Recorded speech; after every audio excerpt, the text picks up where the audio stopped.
Here we have a 2018 Jeep Compass.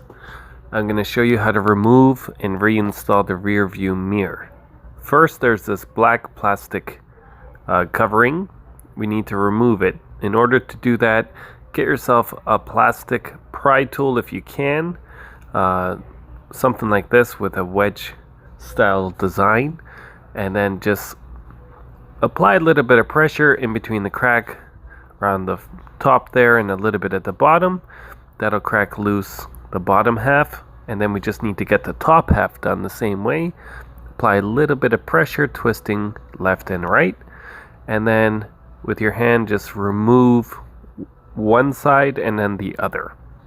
So there's one side off. Now I'm going to remove the other. I'm doing all this with one hand, so bear with me here. And if you're watching this video, you're probably working on the vehicle right now, so we're gonna get straight to the point. Now we have the mirror exposed. Here's a metal bracket and it's attached to the windshield.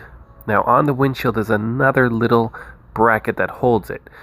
So we're gonna grab a hold of the metal mirror bracket at this stem here. So let's grab it firmly and we're gonna twist counterclockwise. It's a little bit hard to do, so you gotta apply a little bit of strength, but make sure whatever you do, don't be pushing upwards or that will crack the windshield.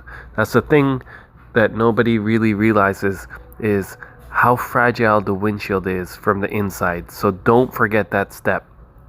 Now that you have it off, if you want to put it back on, line it up. Goes on just like a puzzle. So there it is. I'm just going on and off to show you. Line it up, turn it ever so slightly. You'll see that it's going to grab a hold. That's how you know it's in the right position.